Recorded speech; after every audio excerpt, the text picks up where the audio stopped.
Good morning, my dear children. Today is Wednesday. The date today is the 29th of December 2021. And this is our last lecture, last period of year 2021. And again, we have our next period in next year, year 2022. So, in our last lecture, we are going to see a nice story of a little boy, a boy like you. The name of the story is Go and Come, page number 63. मुलांनो, बरेचदा तुमच्यासारखी जी मुलं आहेत तशाच एका मुलाची ही गोष्ट आहे. The children never like to work. They don't like to work. They like to play only. If anybody asks them for work, they get angry or they get sad. मुलांना आवडत नाही काम करणं. काम कोणी सांगितलं करायला तर त्यांना राग येतो. अगदी तुमच्यासारखंच. तसाच या कथेतला, या स्टोरीमधला एक लहान मुलगा आहे. त्याची ही स्टोरी आहे. परंतु इथे पहा, एक गुड थॉट दिली आहे at the bottom of this page. What is it? Page number 63. The good thought is many hands make light work. What is the meaning of this good thought? ही एक सुविचार आहे. काय अर्थ होतो याचा?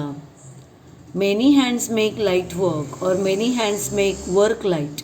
याचा अर्थ असा होतो, इथे लाईट हा जो शब्द आहे, हा शब्द लाईट म्हणजे उजेड किंवा प्रकाश या अर्थाने न घेता लाईट म्हणजे हेवीच्या अपोजिट वर्ड आहे. हेवी म्हणजे जसं अवघड, अवजड, त्याच्या अगदी विरुद्ध हलकं म्हणजे light. Many hands make light work म्हणजे if many people do the work together, the work will become easy. जर खूप लोक मिळून एखादं काम करत असतील, एखादं टास्क करत असतील, तर ते काम खूप लवकर होतं, ते काम हलकं होतं आणि ते काम सोपंही वाटतं. जसं की तुम्ही जेव्हा स्पोर्ट्सच्या वेळेला पहिल्यांदाच ग्राउंडवर जाता, your teacher asks you to clean the garden first, to clean the ground first.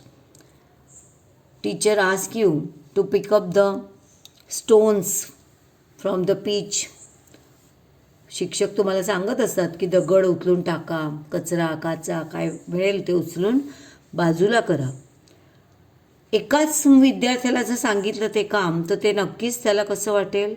अवघड वाटेल की एवढं मोठं ग्राउंड मी एकटा कसा साफ करणार. आणि मग त्या कामाचाच कंटाळा येतो आणि तुम्ही काहीच करत नाही. त्यापेक्षा संपूर्ण वर्गाला किंवा सगळे जे वर्ग त्या दिवशी त्या ग्राउंडवर एकत्र असतात, त्या सगळ्या वर्गांना ग्राउंडचे वेगवेगळे भाग वाटून दिले जातात आणि प्रत्येक वर्गाने कोणकोणता भाग साफ करायचा त्यांच्या वाट्याचा ते ठरवून दिलं जातं. आणि ते काम अगदी अर्ध्या तासात होऊन जातं. सगळे मिळून कामाला लागल्यामुळे ते काम लाईट होतं, हलकं होतं आणि लवकर पण होतं. सो इथे many hands means many helpful hands make the work light, make the work easy. अशी या कथेचं सार आहे. The name of the story is go and come.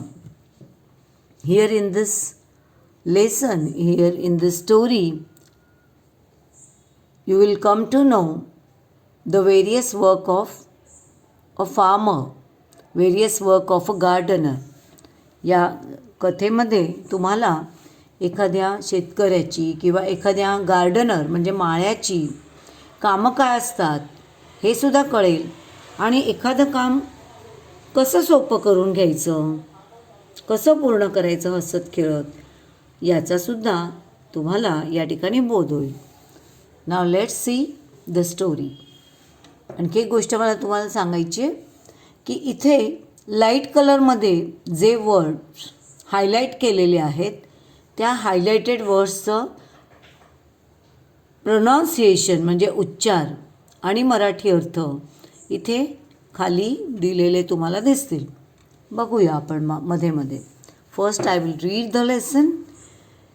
You take a pencil or a pen in your hand and while reading the lesson put your finger or put your pencil on each word on each line, okay, and try to understand the meaning of the words, the meaning of the new words, the meaning of the sentences, and try to read the pronunciation of each and every word. Let's see. Go and come. Page number 63. Many hands make light work. Once there was a little boy. He lived in a pretty little cottage. There was a lovely garden around the cottage.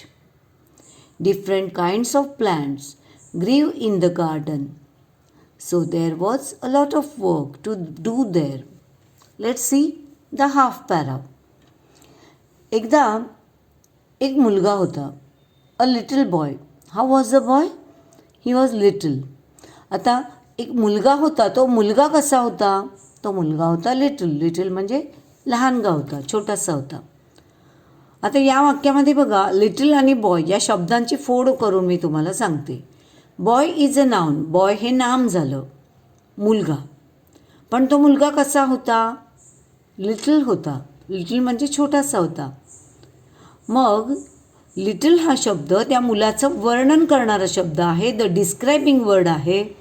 म्हणून याला आपण इंग्लिशमध्ये, ग्रामरमध्ये, व्याकरणाच्या भाषेत याला आपण adjective असं म्हणतो. So little is adjective and boy is noun. He lived in a pretty little cottage. Cottage म्हणजे छोटंसं घर.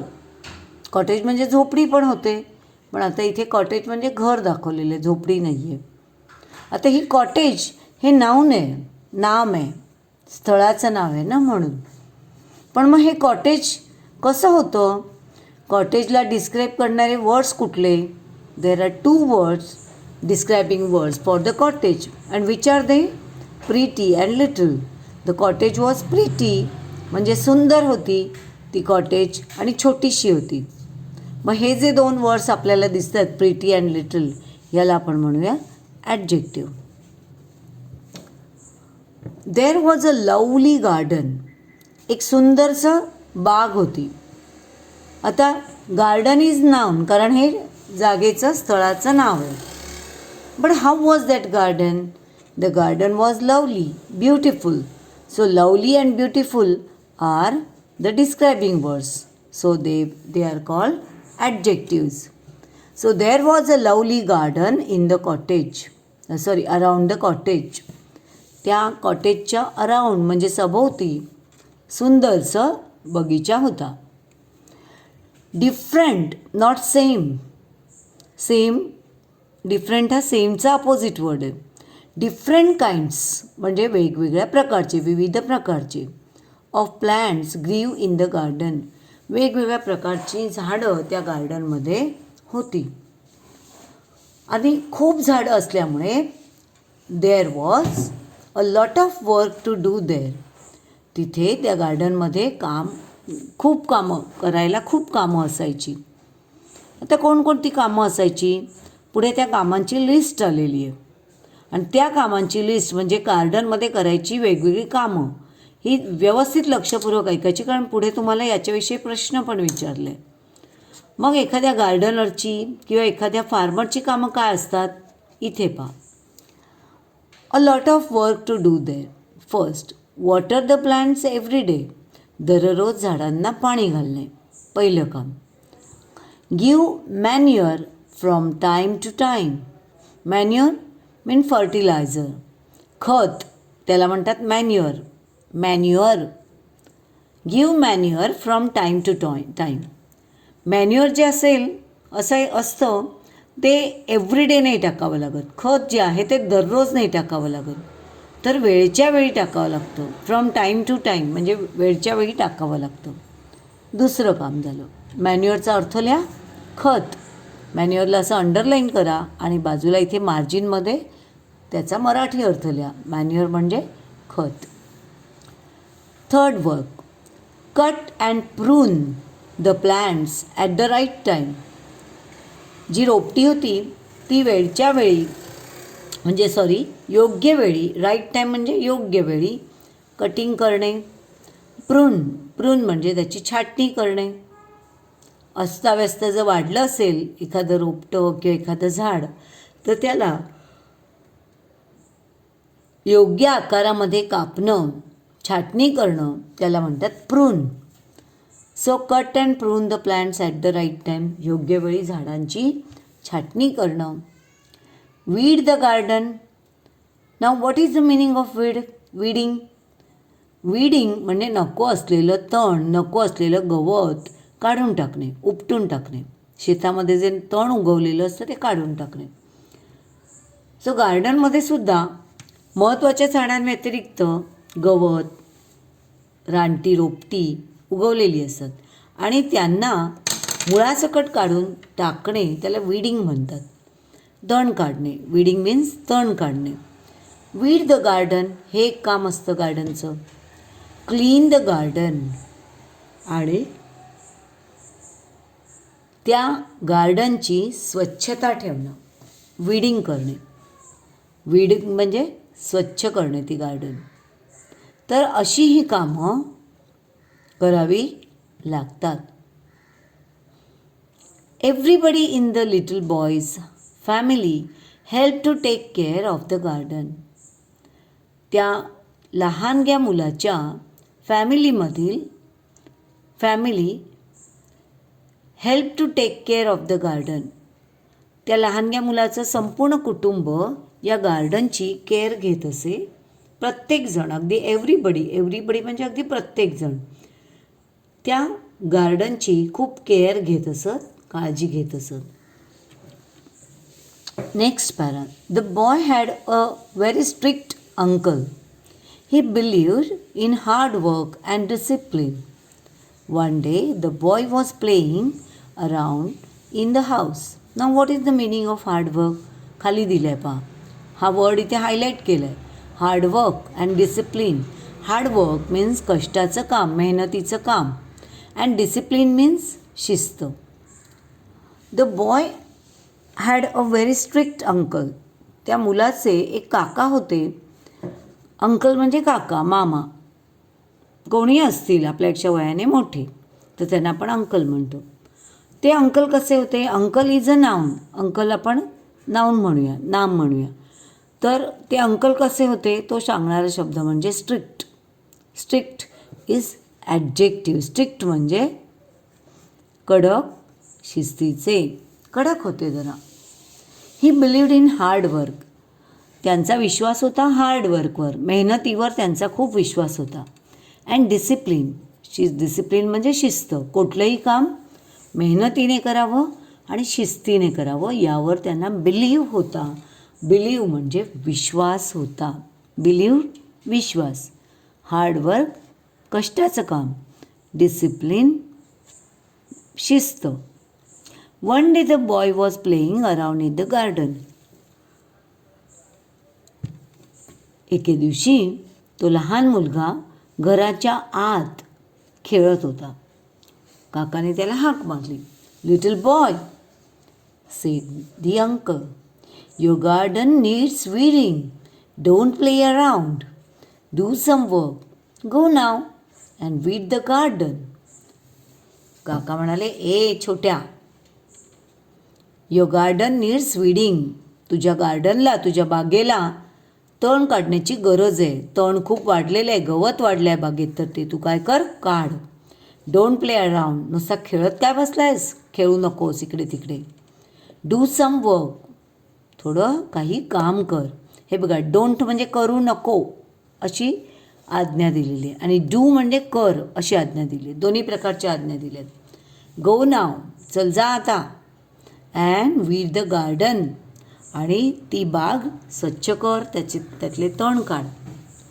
The little boy did not feel like weeding that day. त्या लहानग्या मुलाला त्या दिवशी वीडिंग करण्याची अजिबात इच्छा नव्हती. त्याला वाईट वाटलं, राग आला काकांचा. I can't do it, he said. तो म्हणाला, नाही, मला नाही, मी नाही करू शकत ते काम. I can not do it, मी ते काम करू शकत नाही.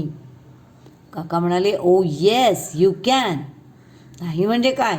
यू कॅन, तुला जमेल ते काम, तू ते काम केलं पाहिजेस. त्याला अंकलनी समजावून सांगितलं. पुढे बघूया. Page number 64. All work and no play. अर्धा भाग डॉट डॉट दिले, त्याचा अर्थ अर्धा भाग पुढच्या पेजवर आहे, तोही आपण वाचूया, कारण त्याशिवाय ते वाक्य पूर्ण नाही होणार. पेज नंबर 65वर पण अर्धवाक्य दिलं आहे. इथे डॉट डॉट आहे, इथे सुरुवात डॉट डॉट्स आहेत. Makes Jack a dull boy. तर पूर्ण वाक्य बघूया. All work and no play makes Jack a dull boy. All work म्हणजे फक्त काम करणे, अजिबात न खेळणे, म्हणजे फक्त कामच करत राहायचं, पण खेळायचं नाही अजिबात. यामुळे काय झालं, तर त्यामुळे जॅक हा निर्बुद्ध मुलगा झाला. डल बॉय म्हणजे नॉट क्लेवर, हुशार नाही झाला, तर तो मुलगा झाला. म्हणजे असं पण आहे की work while you work, play while you play. आपण कविता पाहिली ती. कामाच्या वेळेला काम करा आणि खेळाची जी वेळ आहे त्यावेळेला खेळा. असं नाही की तुम्ही फक्त कामच केलं पाहिजे. तर हे सुविचार पण लक्षात ठेवा, कारण आपल्याला होमवर्क म्हणून ते सुद्धा लिहायचे. Now the next paragraph. Well, I don't want to not just now, said the little boy. मुलगा जरा रडवेल्या चेहऱ्यानेच म्हणाला की नाही, I don't want to weed now, मला आत्ता तरी वीड करायचं नाही आहे, वीडिंग करायचं नाही, मला तण काढायचे नाही आहेत आत्ता तरी. But you must, said his uncle. Don't be naughty, but go at once and do your work. This is an order, get up and go. काकांना राग आला. काका म्हणाले, नाही करत म्हणजे काय? You must weed the garden. You मस्टचा अर्थ असा होतो की एखादी गोष्ट केलीच पाहिजे असा आग्रह किंवा सक्ती केली जाते, तेव्हा त्या क्रियेच्या आधी मस्ट शब्द लिहिला जातो. जसं की यू मस्ट वर्क, तुला काम केलंच पाहिजे. You must weed the garden, तुला गार्डन वीडिंग केलंच पाहिजे. तसं काकाने त्याला सक्ती केली, बजावलं. डोंट बी नॉटी, नॉटी बनू नकोस. नॉटी म्हणजे नॉटी खोडकर, खोडसाळपणा करू नकोस. बट गो ॲट वन्स, चल जा, निघ आता. अँड डू युअर वर्क, आणि तुझं काम कर. दिस इज अन ऑर्डर, ही माझी आज्ञा आहे तुला, ऑर्डर आहे. गेट अप अँड गो, उठ, गेट अप आणि जा. The little boy felt sad. Uncle is so unfair, he thought. His chin began to wobble. He had a lump in his throat. His eyes welled up. Just then his mother walked in. जेव्हा काकाने सक्ती केली काम करण्याची, तेव्हा ह्या मुलाची अवस्था बघा काय झाली. कामचुकारपणा हा खूप वाईट असतो. मग कामचुकारपणा जर नेहमीच करत राहिलं तर कधीतरी एखादं काम अंगावर पडतं, तेव्हा ते काम आपल्याला होत नाही, चुकीचं होतं, आवडत नाही, असं सगळं होतं आणि मग ही अशी अवस्था होते. त्या मुलालासुद्धा खूप वाईट वाटलं. The little boy felt sad. Uncle is so unfair. Fair, unfair. Fair म्हणजे चांगले आणि अनफेअर म्हणजे चांगले नाहीत, वाईट आहेत. ही थॉट, त्याने विचार केला. His chin began to wobble. Chin म्हणजे चेहऱ्याचा हा भाग, ज्याला आपण म्हणतो हनुवटी, आणि वोबल म्हणजे त्याची हनुवटी वेडीवाकडी झाली, म्हणजे त्याने वेडवाकडं तोंड केलं. म्हणजेच अतिशय दुःखाने किंवा रडू येत असताना आपण ते रडू रोखण्याचा प्रयत्न करतो तेव्हा आपली स्थिती अशी होते. सो त्याची हनुवटी हलायला लागली. ही हॅड अ लंप, गोळा आला त्याला. In the throat, in his throat. Throat म्हणजे घसा. बघा इथे या पॅरेग्राफमध्ये किती नावं आलेली आहेत बॉडी पार्ट्सची. पहिलं तर आलं आहे चिन, दुसरं आलं आहे थ्रोट आणि तिसरं eyes. He had a lump in his throat. त्याच्या घशात आवंढा आला, म्हणजे रडू येत असतं तेव्हा जी अवस्था होते ती. His eyes welled up. त्याचे डोळे अश्रू वाहू लागले. Just then his mother walked in. आणि तितक्यात त्याची आई आली आत. आईने पाहिलं मुलाला रडताना. What's the matter little boy, she asked. Why do you look so unhappy? Uncle told me to weed the garden, said the little boy. आईने विचारलं की what's the matter little boy, काय झालं बाळा? Why do you look so unhappy? एवढा unhappy का दिसतोयस? एवढा दुःखी का दिसतोयस? आई, मला अंकलनी गार्डन विडिंग करायला सांगितलं, गार्डन साफ करायला सांगितलं, तण काढायला सांगितले. Oh, said his mother, what fun that will be. अरे वा, अरे पण तू रडतोयस का? कारण हे काम करणे म्हणजे फन असतं.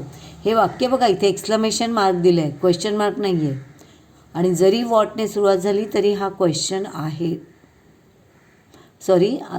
जरी वॉटने सुरुवात झालेली असली तरी हा क्वेश्चन नाही. It's an exclamatory sentence. Exclamatory sentence म्हणजे अतिशय आनंदाने, दुःखाने, आश्चर्याने जे उद्गार आपल्या तोंडून बाहेर पडतात त्याला एक्सक्लेमेटरी सेंटेन्सेस म्हणतात. तर आई आश्चर्याने त्याला म्हणाली, what fun that will be. अरे वा, किती गंमत येते माहिती आहे विडिंग करताना. I love to weed. मला विडिंग करायला खूप आवडतं. And it is such a fine day. आणि बघ ना, दिवस किती छान आहे, फाईन डे आहे. पाऊस नाही आहे, थंडी नाही आहे, तर आपल्याला सहज काम करता येईल. Can I come and help you to weed? मी येऊ का तुला मदत करायला? आईने विचारलं. मुलाला आनंद झाला, म्हणाला, why not? Yes. Y? Yes, sed the boy. मुलगा म्हणाला, अरे वा, छान झालं. So the boy and his mother went outside. म्हणून मग तो लहानगा आईबरोबर बाहेर आला. दे वीडेड द गार्डन. दोघांनी मिळून गार्डन साफ केलं. They had a very good time together.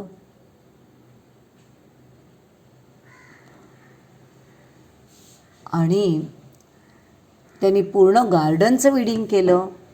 आणि त्यांचा एकत्र वेळ जो होता दोघांचा, आईचा आणि लेकाचा, हा खूप मजेत गेला. कसा? Working, chatting, laughing. काम करत करत, चॅटिंग म्हणजे गप्पा मारत मारत, आणि लाफिंग म्हणजे वर्किंग, चॅटिंग म्हणजे गप्पा मारणे, आणि लाफिंग म्हणजे हसणे. जोरजोरात हसत खिदळत एकमेकांची गप्पा मारत काम करत त्यांनी ते विडिंगचं काम पूर्ण केलं. मग आता तुमच्या लक्षात आलं की एकट्याने काम करण्यापेक्षा अनेकांनी मिळून काम करा, म्हणजे ते काम हलकं जातं, सोपं होतं आणि पटकन होतं, अचूकही होतं. This story is adapted from go and come by Laura E Richards. ही स्टोरी गो अँड कम या लॉरा रिचर्ड्स या लेखिकेच्या पुस्तकातून घेतलेली आहे. तर आता तुम्हाला हा जो लेसन आहे तो समजला असेल. आता या लेसनचा होमवर्क तुम्हाला करायचं आहे. तो काय करणार आहात homework? First, you have to read this story 1 time. तुम्हाला ही कथा एक वेळा वाचायची आहे. त्यानंतर या कथेमध्ये मागच्या पानापासून आलेले जे न्यू वर्ड्स आहेत त्यांचे अर्थ, उच्चार जे आहेत ते तुम्हाला लिहून काढायचे आहेत. इथे पण हा जो सेकंड नंबरचा क्वेश्चन आहे त्यामध्ये pretty, wobble, little, matter, cottage, unhappy, different, chatting असे जे शब्द दिलेत या शब्दांचे पण तुम्हाला काय करायचे स्पेलिंग पण लिहायचे आहेत नाही, मराठी उच्चार आणि मराठी अर्थ लिहायचे आहेत. त्यानंतर तुम्हाला थर्ड क्वेश्चन करायचं आहे. ह्याच्यामध्ये how many people are there in the story. या कथेमध्ये किती माणसं आहेत तुम्हाला आन्सर लिहायचे खाली. There are 3 people in this story. Who are they, कोण कोण होते ते आपण सांगू शकतो. Little boy, his mother, his uncle. Third question, what body parts are mention in this story. या कथेमध्ये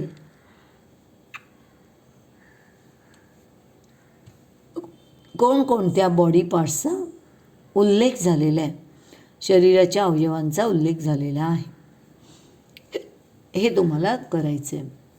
त्यानंतर fourth question, copy the lines that tell you about the work you do in the garden.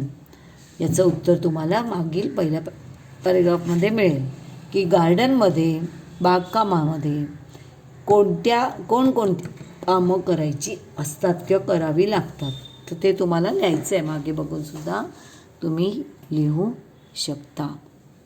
आता next page number 65वर 5th क्वेश्चनपर्यंत आपल्याला करायचे. तर 5th question काय पहा, read the sentences and guess the meaning of the words in the boxes. 4 sentences इथे दिलेले आहेत आणि प्रत्येक सेंटेन्समध्ये एका शब्दाला बॉक्स केलेला आहे. मग तुम्हाला काय करायचं आहे, या वाक्यामध्ये चौकटीतल्या शब्दांचा अर्थ ओळखायचा. Uncle is so unfair. काका खूपच वाईट आहे. मग आता अनफेअरचा अर्थ काय झाला, वाईट. मग वाईट ह्या शब्दाला बॉक्स करायचा. His eyes welled up. त्याचे डोळे त्याच्या डोळ्यातून अश्रू वाहू लागले. मग वेल्डअपचा अर्थ अश्रू वाहणे. His chin began to wobble. त्याची हनुवटी थरथरायला लागली. वोबल थरथरणे, कापणे, वेडीवाकडी हलणे. Why do you look so unhappy. इतका दुःखी का बरं दिसतोयस तू. असे हे 5व्या प्रश्नापर्यंतचे प्रश्न तुम्हाला सर्वांना सोडवायचे आहेत. I hope all of you can understand the meaning of this story. You can read the story and then complete your homework. So till then, goodbye. We'll meet in next year, next period. Till then, goodbye. Take care.